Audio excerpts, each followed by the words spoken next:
हम लोगों ने भी अपनी वोट की वैल्यू नहीं समझी है और उनके लिए हम जानवर कीड़े मकोड़ों से ज्यादा कुछ है। शिकार करने से पहले दाना फेंकते हैं ना। हाँ, तो वो जो शिकारी वहां बैठा है, जो आपका शिकार करना चाहता है, आपकी वोट को लूटना चाहता है, क्योंकि खरीद नहीं पा रहा है कि एक दलित समाज का व्यक्ति जो है इस देश का राष्ट्रपति बन जाता है। ये संविधान ही तो है कि एक मुस्लिम समाज का आदमी देश का जो है राष्ट्रपति बन जाता है। ये संविधान ही तो है कि एक जाट समाज का आदमी देश का प्राइम मिनिस्टर बन जाता है। ये संविधान ही तो है। सरकार लूटने काम कर रही है। आप अपने लोगों को बर्बाद करने का इंतजाम अगर कराना चाहते तो उनको वोट दे देना। राष्ट्रपिता ज्योतिबा फूले जी की जयंती, हमारे जो लोग ना जानते वो जान लें कि अगर राष्ट्रपिता ज्योतिबा फूले ना होते तो शायद डॉक्टर बाबा साहब अम्बेडकर ना होते। राष्ट्रपिता ज्योतिबा फूले वो शख्सियत थे, वो महापुरुष थे। हम उनको राष्ट्रपिता इसलिए कहते हैं क्योंकि राष्ट्र का निर्माण का सपना उन्हीं का था। उन्होंने अपना, लोग तो उनके बारे में ये भी नहीं जानते, हमारे सीनियर लोग यहां बैठे हैं, मैं इनको भी बता दूं। आज जब आप महाराष्ट्र जाओगे आप देखोगे कि वो इतने बड़े उद्योगपति भी थे। उनका वो इंजीनियर थे, कंस्ट्रक्शन का काम था उनका। उनके बनाए हुए 12-15 प्रोजेक्ट अभी महाराष्ट्र में उन्होंने अपनी एक एक पाई इस समाज को, स्पेशली महिलाओं को और वंचित तबकों को पढ़ाने के लिए, स्कूल खोलने के लिए लगा दी। और अपमान सहा, जिनके लिए लड़ रहे थे उनको भी नहीं पता था कि ये उनके लिए लड़ रहे हैं, उनसे भी सहा। और जो लोग नहीं चाहते थे कि देश की महिलाएं अपने पैरों पे खड़ी हो जाएं, वो पढ़ लिख के आगे बढ़े, उनसे भी सहा। पहले उन्होंने अपनी पत्नी को शिक्षित किया, फिर उन्होंने दोनों ने मिलकर समाज को शिक्षित किया।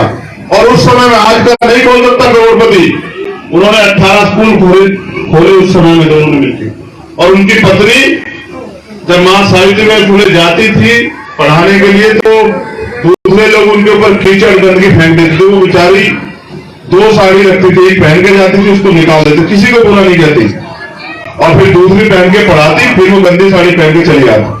आज अगर आपको यहाँ कोई बे कह दे तो आपको नाराज हो जाओगे, आप कहोगे मेरा तो अपमान कर दिया, मेरे ऊपर तो गुस्सा कर दिया।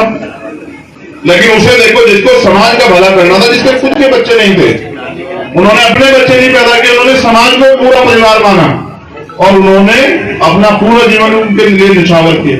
ऐसे सब महापुरुष जो अपने लिए नहीं जिए, जिन्होंने अपने बच्चों के बारे में नहीं सोचा, जिन्होंने इस समाज के बारे में, गरीबों के बारे में, शोषितों के बारे में सोचा, उन माओ को भी नमन करता हूं। क्योंकि अगर वो मां ना होती, मां सावित्रीबाई फुले, मां रमाबाई, मां अवंतिकाबाई लोधी, मां झलकारी बाई, अगर वो ना होती, मां फूलन देवी जैसी शख्सियत ना होती तो महिलाएं शायद अपने पैरों पर नहीं खड़ा हो पाती।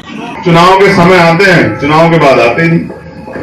चुनाव के समय नेताजी आते हैं, पैर पकड़ते हैं, पैर दबाते हैं, खाना खिलाते हैं, पैसा भी देते हैं, शराब भी देते हैं, साड़ी भी देते हैं, मिठाई भी देते हैं। और चुनाव के बाद नेताजी को ढूंढो तो नेताजी मिलते नहीं। तो इसलिए नहीं आता क्योंकि हम लोगों ने भी अपनी वोट की वैल्यू नहीं समझी है और उनके लिए हम जानवर कीड़े मकोड़ों से ज्यादा कुछ है नहीं। अब सरकार राशन भी दे रही है ना? हाँ, दे रही है सरकार। पता है इसका एक कारण है, शिकारी देखा आपने? देखा ना? शिकार करने से पहले दाना फेंकते हैं ना।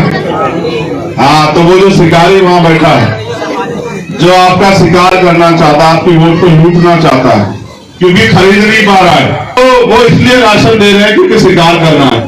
लेकिन रोटी तो हम तब भी खा रहे थे जब सरकार राशन नहीं दे रही थी।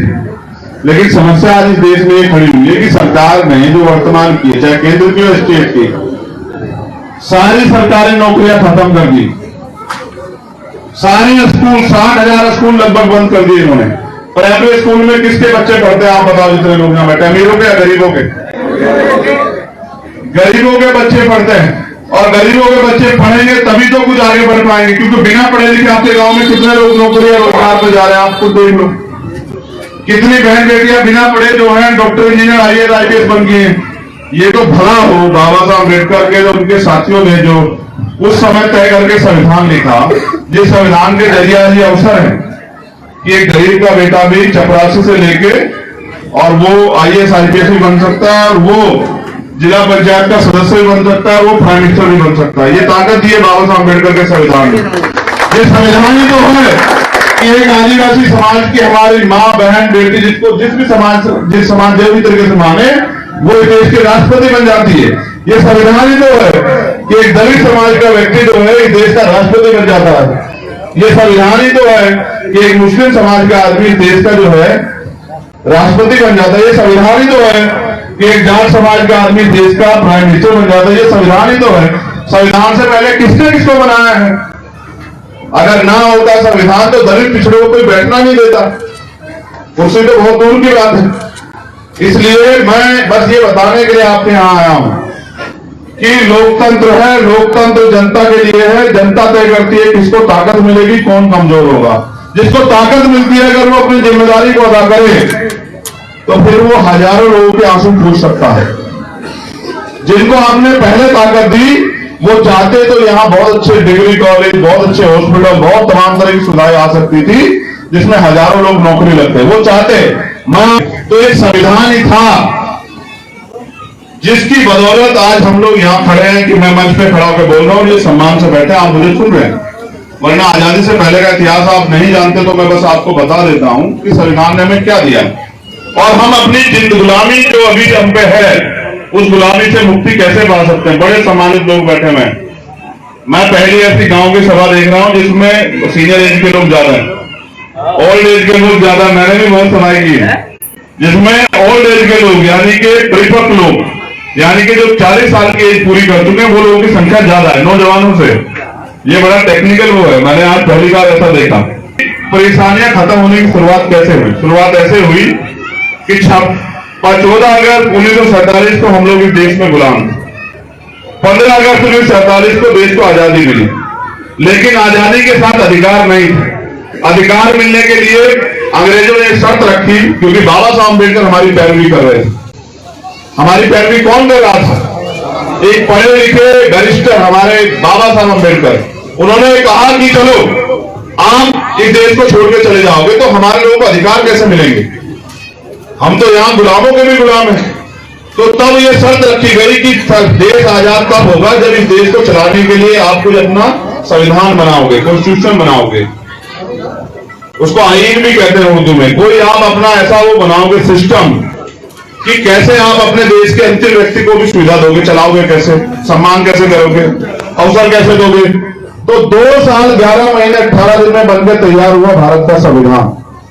वो संविधान जो दुनिया का सबसे बड़ा संविधान है, वो संविधान जो दुनिया का सबसे बेहतरीन संविधान है, वो संविधान जो भारत के अंतिम व्यक्ति को भी रोटी कपड़ा मकान की गारंटी देता है कि सरकार अंतिम व्यक्ति को भी रोटी कपड़ा मकान देगी।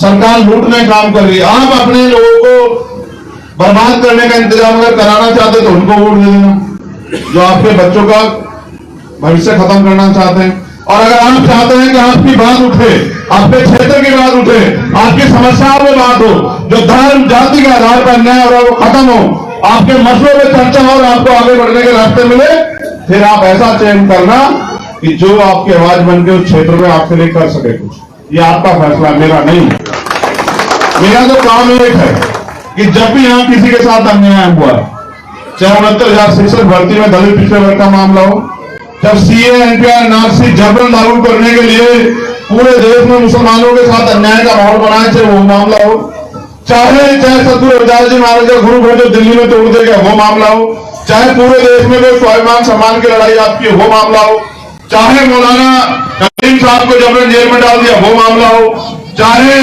जितेंद्र मेघवाल को मूछे रखने की हत्या कर दी वो मामला हो, चाहे इंद्र मेघवाल को पानी का मटका छुड़ में मार दिया वो मामला हो। मेरा तो एक ही काम है कि अगर आपके साथ कोई अन्याय अत्याचार होगा या आपकी तरफ कोई अन्याय अत्याचार करने की साजिश करेगा तो मैं उसके खिलाफ सीना तान के खड़ा हूं। मैं अपने लोगों को और अन्याय अत्याचार का शिकार नहीं बनने दूंगा। बस मेरी तो यही बात है।